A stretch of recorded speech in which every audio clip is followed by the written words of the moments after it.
I'll sit so it's more conversation than me speaking to y'all. But my name is Khari Willis. I'm originally from Jackson, Michigan. I just drove down about 3.5 hours north of here. That's where I met Brother Bruce and his father. Long time family. They've been close with my dad growing up, and so I've always known them growing up. But I'll tell you a little bit about me. I grew up in Jackson in a big family. We had 10 kids. We had seven brothers. Anybody got any brothers here? How many? Who got the most? One. Three. One. That's it? One. Three is the most? Well, I had 6 other brothers. And so I grew up in a big family. And in big families like that usually is very competitive. And so my dad always pushed us to compete. And as a result, we got into a lot of sports. And sports for me was like an outlet when I was a kid. It was something to do. It was a way to get away. It took me, I traveled a lot, I learned a lot, I lived a lot, I grew a lot with a lot of different people. I played basketball and football. Any basketball players? Who's the best? Yeah, all can be the best. So I played basketball and football. Any football players? Gotcha. I played basketball and football growing up. And really, honestly, basketball was my favorite sport. And once I got to high school, football kind of been the sport that gave me the most opportunity. And so I was a running back in high school, and I had a pretty successful high school career. I had the privilege of being, all-state in both sports, but not only was competition in sports important to my dad, but academics were extremely important to my father. So I always wanted to make the honor roll, try to get on the dean's list, try to, get a 4.0 and stuff like that. Ended up graduating high school with like 3.8-ish GPA, and earned a scholarship to Michigan State University, where I was able to play Division I football. And so after I got to Michigan State, I get on campus and I transition from running back to safety. So I'm playing from offense, I go all the way to playing defense now. And that's something that's extremely new for me. But I learned the position, I learned the playbook. I had good grades then. I earned all academic honors as well. There, had the privilege of playing with a lot of great teammates, a lot of pros, a lot of guys went on to play, still playing in the NFL today. And I ended up 7 months later, after I got on campus, I ended up starting in one of the biggest games in the country. Y'all probably won't remember, so that year we beat probably the best Ohio State team ever assembled. Anybody Ohio State fans here? My teacher was. Yeah, we beat them. They had Braxton Miller, who's the quarterback? 16. Right. Barrett, R.J. Barrett, Ezekiel Elliott, Marshawn Lattimore, and all those guys. We beat them that year. We went on to win the Big Ten championship, but I didn't beat them ever since. So I went on and what you got? No, I was going to say, any Michigan State fans here? Yes, sir. I'm a big Michigan State guy. We don't like Ohio State. They don't like us either, but it's all right. But one of my good friends is from Ohio State, Paris Campbell. Anybody ever heard of him? Oh, yeah. But so long story short, we go on, have a great year. My freshman year, I played a little bit, but then when I wasn't playing very well, I ended up getting benched. So I learned a lot that year. When I got sat down, I wasn't playing that well. My sophomore year, we came back after we won the Big Ten championship, went to the college football playoffs, lost to Alabama, got killed by Alabama. The next year, we came back and we were terrible, awful. We won 3 games and lost 9 games, so we were 3-9. Had like the worst season in school history or something like that.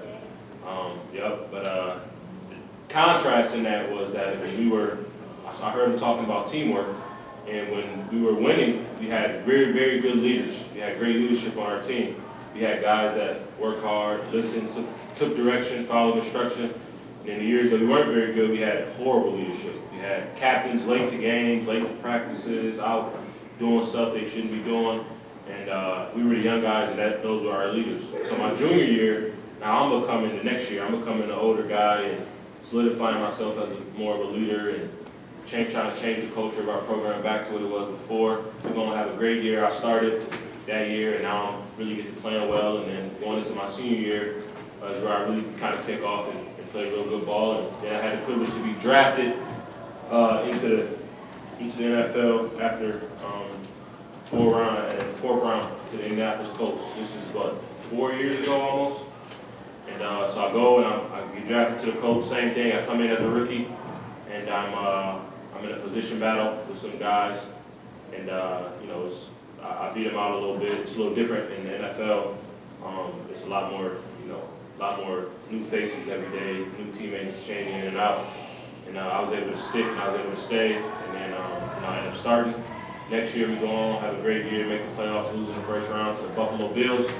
And then my third year after that, we don't have a good year. We kind of go up and down, and we end up missing the playoffs by like a game. Actually, we had an opportunity to make the playoffs by beating the worst team in the NFL, and we lost. The Jacksonville Jaguars at the time. What happened? He said what? Can you say it again? So we had the opportunity to beat the worst team in the NFL to get into the playoffs, and we lost. Yeah. So, yeah, how'd that feel? That was awful. But, so long story, so after that, we go in the off season, and I don't know how much you want me to get into this or not. Okay, yeah, so a little bit earlier, we go into about 2 years ago, backtracking 2 years from now, I go on and I get saved. And so I told you a lot about my father, very competitive. I'm going to tell you a little bit about my mother. My mother was a huge, huge woman of faith, is a huge woman of faith. And she always taught us, just like y'all learning, Jesus is the answer. Jesus is the answer. And she instilled into us the more important things in life, understanding that, football can provide opportunities and stuff like that, but teaching us that there's a lot more to life. And so as I kind of journeyed throughout my college journey, I kind of ventured off, kind of did my own thing, right? Kind of got involved, wanted to hang out with the guys, hang out with the girls, doing stuff that I knew I should have been doing. But a little bit over 2 years ago, God was convicting my heart. He was dealing with me, and I ended up getting saved, and getting truly changed for real. And from there, the way I looked at it was kind of like I exchanged a life for a life. So since Jesus died on the cross and he gave me his life, that I'm obligated, and it's actually reasonable for me to give him my life. And so from there on, I made the decision that I wouldn't be calling the shots in my own life. So I wouldn't just say I'm gonna do what I want to do. I'm gonna read the Bible, I'm gonna pray, I'm gonna look to be guided. As a young black man, and now had a little bit of money and stuff like that. I really wanted to slow down and let God take control of my life, and he did. And so as I was journeying throughout the NFL, I was in this constant battle where I was kind of, what am I going to do with my life, and what does God want me to do with my life? And for a while, I was wrestling to see, what does this look like, right? As a saved NFL player, how am I going to negotiate, right, the rest of my life? I'm only 26 years old. It's not like I'm 43 or nothing like that. All right. He said he don't like Ohio State. Yeah, he already said that. But seriously, so I had this big thing that was going on inside of me, and I really I didn't want to just do something just to do it, just to say I did it. I really wanted to know what God wanted me to do with the remainder of my life, or with the direction of my life. And so I began to extremely. You got a question? Your mom? Yeah. She's 30 right now. She plays. Wow. Big time. But I had this decision that I was making. I was saying, okay, I had all these plans. I had a plan. I said, you know what? I'm not gonna play football that long. I'm gonna play until I'm 30. Right? By that time, I'll make a whole bunch of money, so I'll never have to work for the rest of my life. And then I'll be in position not to ever have to work, and I can just do God's work for the rest of my life. Well, God had a different plan than that. He said, no, I want you now. I want you more extensive now, and it's time for you to drop this, it's time for you to let this go.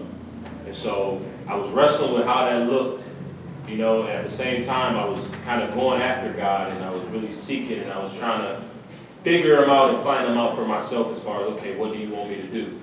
And so throughout my third year, it became glaringly clear. My desire for football wasn't the same. My attention span with football wasn't the same. I always felt like when the Saints was gathering and the people of God was getting together, I was missing out. I was just like, man, I'm away from home, and I want to be home, and I want to be with the Saints, and I want to travel, I want to come to fellowship meetings, and I want to go help people, I want to speak to kids. And this game is taking all my time. It's just taking too much time.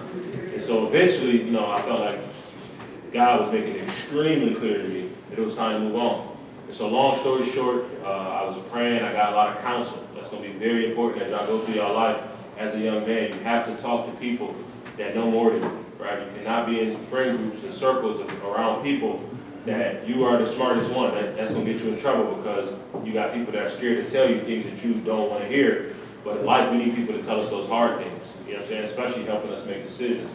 And so that was one of the main things that I knew. I said, I know I need to be around people that are smarter than me, or that are not scared to tell me the truth, or not scared to help me navigate these tough decisions. And I did that, and some people helped me, but they never told me like what to do. They always pointed me in a direction on how I could find the answer. And I think that's the best thing that could ever happen to me, because from there I really learned how to truly get a hold of God for myself. And once I did that, I was able to come to the conclusion, to come to the decision that I made a couple months ago to retire from the NFL, or really about a little over a month ago, to retire from the NFL and to commit the furtherance of my life to dedicating my time to advancing the gospel of Jesus, which is what y'all here to learn about today. Go ahead. So you stopped playing football? I stopped playing football, yes sir. About a month ago, I officially retired from the NFL, right? And the world kind of looked at me like I was crazy for a while, and sometimes I'm making decisions everybody won't understand them. But Okay, you're just like, they can't know that about you. right. You know a lot more than some adults. At least a lot better than some adults. But that's what ended up happening. And I can say then that since then, and I've been probably the happiest as I've ever been in my life. You know what I'm saying? And just been free, been having time to go around and speak to talented and kids like yourself and help as many. I just came from Indianapolis speaking to probably about 300 or so kids, inner city kids, and been able to share my story, and it's given me way more opportunities than football ever could. And so I'm still young in this journey, still learning like y'all, but I'm very, very happy about it, and I'm open to either teach y'all some things that I've learned along the way, or answer any questions that y'all might have, or anything that you might have. So he told me to tell you a little bit about me. That's a little bit about me in a nutshell. Go ahead. The place that you was playing, do you know who plays for you now? The place that I was playing, Indy, do I know who plays for me? Like who took my spot?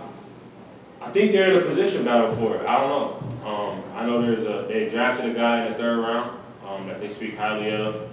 I had told, so when I was in the process of making my decision, I informed the team ahead of time that this decision I'm more than likely going to make this decision so that they can prepare. So I didn't want to just leave them out to dry, because I felt like we had such a great relationship. And they respected it, and they was able to draft some other guys. They probably going to do it anyways. They always, in the NFL, it's a business. They always looking to replace you. So they was probably going to, last year they tried to draft a guy, it didn't work out. The year before they tried to get a guy, it didn't work out. So they went and drafted 2 guys and picked up some older guys at free agency to kind of cover themselves. And we was able to make the transition smooth so that, they weren't lost out of the starter. It wasn't like I was, like I said, I wasn't an older player. I was a younger player, and I was a 3-year starter, so it wasn't like, I didn't want them to just be out of a player and have to scramble to find somebody not that good. They had opportunity in free agency and in the draft to replace himself. But they replace players all the time. They have no problem doing that. How many of you guys think that you can maybe make it to the NFL one day? Okay. You want to tell them what your bench press was in the combine and where you ranked? In the combine, my bench press, I ranked 1st among DBs, defensive backs. Out of everybody, everybody? Out of every defensive back, every corner, every safety that got invited, I ranked number 1. I think I got 22 or 23 reps at 225. At that time, I was probably one of the strongest I've been in my life. I was bench pressing like 375 pounds. I was running real fast, really, really fast, a lot faster than I am now. But yeah, that was my bench press at the combine. How old was you there? Combine was that 4 years ago, 2019. So I would have been about 22 years old. Right around 22 years old. What's your name? My name is Khari Willis. Khari. Yeah. will tell you this though, and since he asked the question, how many of you guys want to make it, to the NFL? I sat in a room full of kids, a lot around y'all age, and a lot more, with probably a lot more kids, and I begin to see what grades? Eighth, fifth, eighth, sixth grades. So right around y'all age, I begin to see a lot of my friends. We all had the same dreams and goals to make it. I begin to see them take a turn and go opposite direction, right? They stopped coming to stuff like this. You know what I'm saying? They stopped learning. They stopped growing. They got more involved with other things. They had other goals, and it seemed like life kind of sucked all of their dreams and hopes from them. By the time we got to high school, it was nowhere to be found, right? I mean, you got guys that decided to go the gang route, drug route. They didn't want to listen to the parents, stop coming to school, start skipping school. And it reminded me of this quote that my dad gave me. He said, you got to live life in 3D. I said, what's that mean? He said, your decisions determine your destiny. So the decisions that you make right now will determine where you're going to end up later. And that's hard for y'all to understand because you're always going to think that you're always going to be a kid. I'm telling you, life is going to grow up and you're going to happen fast. It's going to happen fast. You're going to be faced with decisions. Y'all, younger and younger, are facing more and more serious decisions than I faced and they faced when we was younger. It was a different world. But this world, y'all are going to face a lot of decisions. It's going to be from your peers, from your friends, from your family. Y'all going to start seeing people do stuff that y'all like, man, why would they do that? They're going to try to force you to do stuff. They're going to try to convince you to do stuff. And you're going to have to make those decisions. I highly advise y'all give me your eyes. Because y'all going to have to make these decisions in just a couple years. Y'all have to realize that these decisions that y'all making are going to determine your destiny, right? Whether your dreams come true or whether they don't.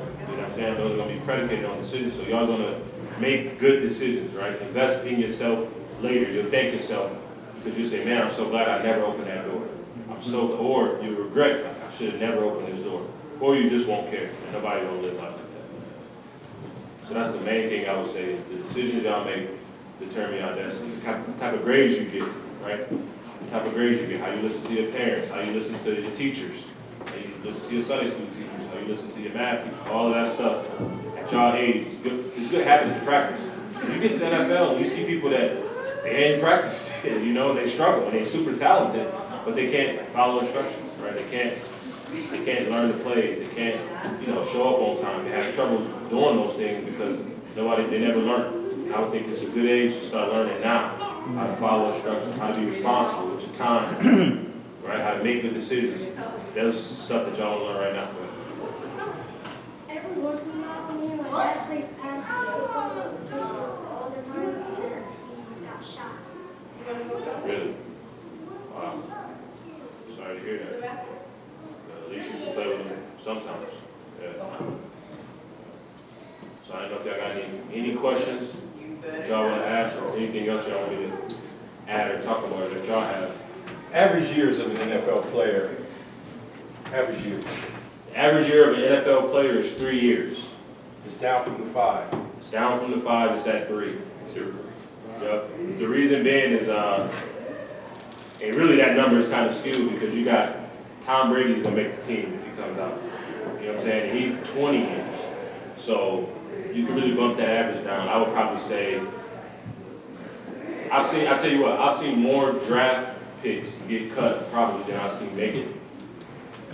So I've probably seen, because every year they're bringing in a new batch of guys, right? There's 300 some people getting drafted, and there's only what? I think it was, for a long time, it was like 1696 was a roster. I think they expanded it a little bit.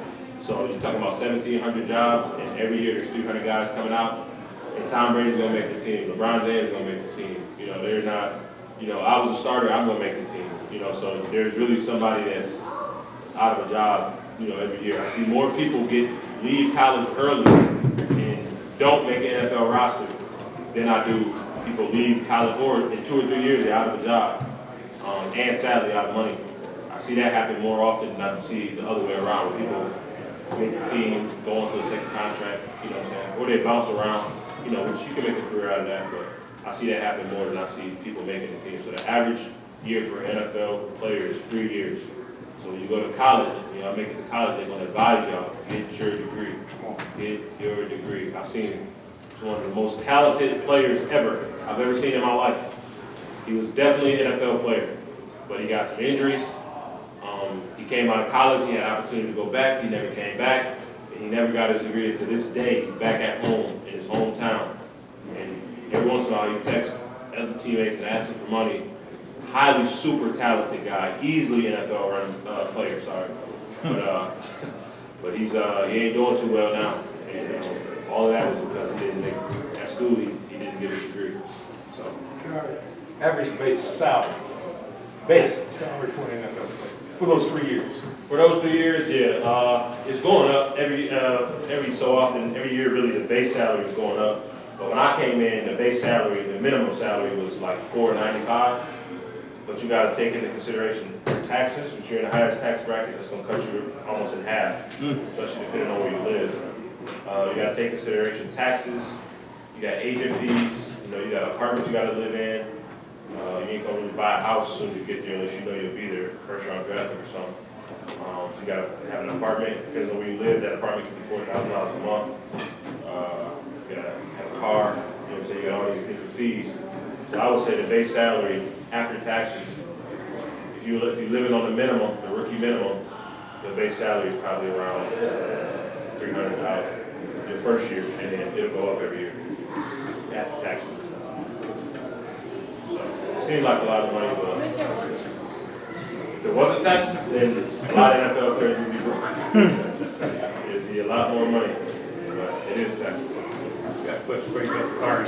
Yes, sir. I know it used to be that you had to play at least 2 years in the NFL in order to be able to draw a retirement. That's I heard that.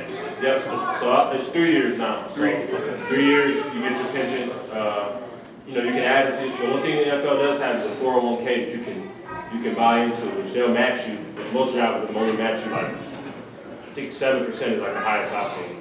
But they'll match you 100% up to like $19,000. Most of the government lets you put in there or something like that. So yes, I did that every single year. And so they definitely, that 401k, yeah, you can invest it and do other things with it. So hopefully, if I live that long, they'll look out for me that way. Does football players when they're in the NFL, does the coach buy them hotel rooms and they gotta stick together? The coach doesn't buy them, the team or the organization, they'll buy you. I'm sorry, what was the question? He said that when you're in the NFL, there's a coach that buy you a hotel, and once they do, you have to stay with them. So the team provides you your travel. So we'll stay in a hotel, but we'll only be there one night. So let's say we're going to Houston and play against Deshaun Watson. We'll go get a hotel. The night before, your hotel will be planned out. If you have a roommate, usually a lot of times you don't have a roommate, but you'll get a hotel room, you'll check into the hotel, you'll go there, you go to sleep, and you wake up in the morning, take all your stuff to the stadium, and then go play. So the organization does provide hotels for you when you travel and play. Actually, when you play home games as well. But in college, it's the same way. Speak up, man. You gotta speak up. The question was, do they put you on a bus? They put you on a bus, they put you on a plane. You really traveling a lot. But you don't really soak all that stuff in, man. You're so focused on getting your job done that it just kind of routine. Yep. You get on a plane, you might get on a private plane, go to a private airport. You'll land somewhere. You'll have to go through TSA. You'll go through some form of security, like the minimum, but you don't have to stand in line at the airport and stuff like that. So they do a good job of making it pretty time efficient so we can get back to meetings and focus on the game. Yes, sir. What is the most important thing in life besides sports, making a lot of money? Mm-hmm. What is the most important thing in life besides those things? So you asked what was the most important thing in life besides sports and making a lot of money. I would say the most important thing in life is something called salvation. Salvation. That basically is your relationship with God through Jesus Christ. That's the most important thing in life. Because what that's going to do, that's going to take care of everything else. gonna balance you out. It's gonna make you a good person. You're gonna treat people right. You're gonna take care of your soul, right? So when you die and all that money goes away and you can no longer play sports, you know, your soul will be able to go, you know, to heaven. You know what I'm saying? You'll be able to share eternity with God, forever with God, have a relationship with God. He'll enlighten your mind, give you wisdom. He'll help you out. You'll be able to help other people. You'll be a blessing to other people. And that's to me what life is all about. That's the most important thing in life outside of sports, to make a lot of money. In fact, the older I get, the more I realize how least significant those things are in life, and how many more important things that matters a lot more than sports and making a lot of money. And honestly, if I'm being real with you, if you make good decisions, you treat people right, and you got a good work ethic, then money will take care of itself. I mean, you'll have enough. You'll have enough. Most professional athletes, would you say are they truly happy? Would you say? I would say absolutely not. I would say most, not only just professional athletes, but most professionals in general, they're not truly happy. They have a lot of things going on for them, and they know how to, enjoy moments when it comes. So the way I compare it is like thrills, right? They live their life looking for the next thrill, right? Something that makes them feel good, makes them feel like the man. But as far as like just satisfied, like I'm so satisfied by myself in the room and go to sleep with peace. Don't gotta worry about, don't gotta put on the front, don't gotta throw on a bunch of jewelry and stuff to make people, display myself as this type of person to make me feel better. I could just be cool, calm, relaxed, collected, because I'm satisfied. And I think that if you find a professional athlete that has true salvation, they'll be happy. But without it, I think they're all missing something. That's just professionals in general. I've learned that. It's more, and you'll learn that as you grow up. There's more people that's not happy with themselves than there are people that are. And I think it's because there's a void placed inside each one of us that we're going to try to, as you get older, you'll try to fill with different things. It may be a girl, maybe smoking, maybe sports. And you may get something from it for a while, but after a little time, that juice is going to wear off and you're going to need something else. So there's a story in the Bible, guys. It's mentioned over in Matthew, Mark, and I believe Luke. 3 different parts of the Bible. And it's a story about the rich young ruler. And in the Bible, he did everything correct, right? And he went to Jesus and he was basically asking him, like, what else do I need to do? I've done all these things. I've done what I was supposed to do. He went through a list. And Jesus told him he had to give up everything, right? Give up all your riches, basically. You have a young man sitting here in front of us that, had he played next year, would have been, about $2.5 million probably on that 4th year, something like that? Okay. How many of you guys are willing to give up $2.5 million? I can tell you right now, I'm not, right? But when it comes to your soul, see, God, I've known him since he was younger than you all. I remember when he got here. He don't remember when he got here, okay? I grew up with his aunts and uncles, and he's always been a good kid. He's always been super athletic. As a matter of fact, his whole family's athletic. But God saw that there was a God that Khari had put before him. Anything that you put before God is called an idol. And the Bible says, thou shalt have no other idol before me. So when that rich young ruler in the Bible came to Jesus, Jesus saw that he was a good person. He saw it. But he also saw that there was one thing that he couldn't give up. And what God has done is he's brought Khari to a position where, okay, you've done all these things right. You're a good person. But I'm going to require this thing of you because that's the God that you actually have been serving for all these years. And so what he's talking to you guys about is putting God first. Remember, the theme of the Vacation Bible School this week is Jesus is still the answer. It wasn't football. It wasn't millions of dollars. He and I talked at Easter when I was in Michigan the last time. You have to come. I didn't tell him what to do. I gave him my testimony, right? But God is going to bring you to a point where you have to make a decision. So right now you're young, you're not, you really don't want to hear about God. You just kind of hear, you're not really all that engaged. But there's going to come a time in your life where you're going to have to make a decision. You're going to be that 26-year-old young man, or even earlier, 16-year-old young man, or even 13-year-old young man. And you're going to have to make a decision on what you need to do with your life. Okay? He made one of the hardest decisions I can't even imagine. Because I was into sports when I was younger myself. I can't even imagine having to make that decision. And we were both born and raised in the church. Right? But the thing is, he turned his life over to God. And he's putting God first. Okay? He's putting God first. He's taking his time out to come speak to you all. We're taking our time out right now to be with you all this week. Okay? I hope you can take something from it and glean something from it. That 20, 30, 40 years from now, you can harken back on these lessons. I said, man, I had an NFL football player sitting right in front of me that gave it all up for God. That's a tough decision. That's one of the hardest things I can imagine. A 26-year-old, healthy starter in the NFL, most people ain't going to sniff the NFL. Most people ain't going to sniff college, big-time college, let alone the NFL. Okay? But this is a young man that made a decision for Christ. So take that in mind. The Bible speaks about the rich young ruler. He couldn't do it. And in modern times, you'd be considered the rich young ruler. Khari, right? Okay? But you told God, you know what, God? I'm not going to go that direction. I'm going to put you first. You go.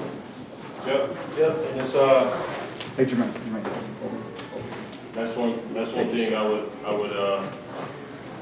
once I get your eyes again. Once I get your eyes again.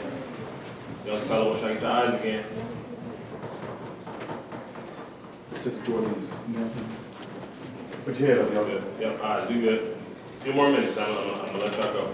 But that's one thing that I would say that you're gonna have to, as you get older, y'all don't realize it now, but it's right around the corner.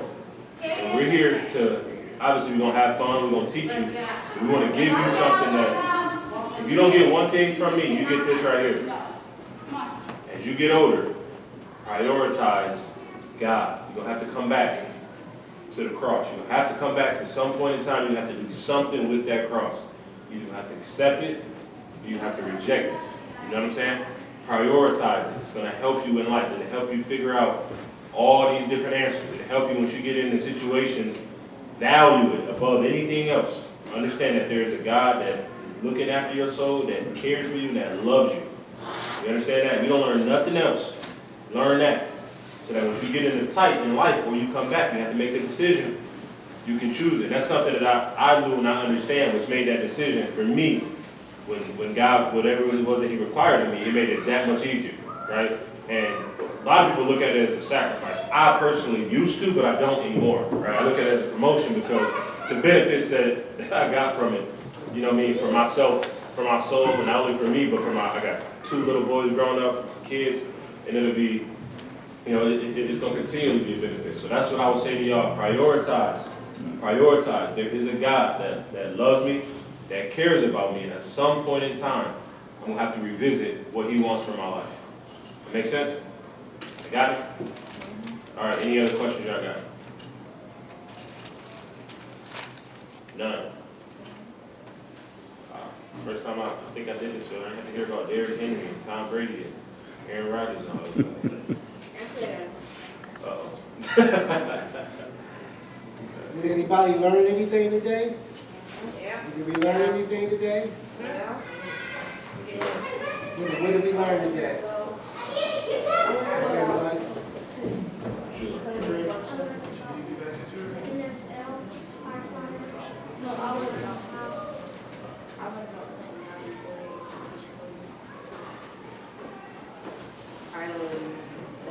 You gotta speak up.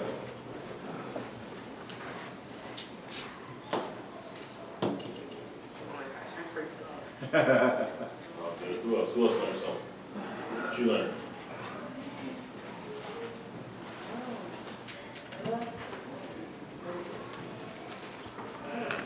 What you learned?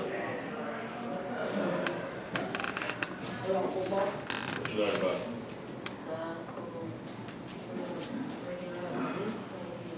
What else?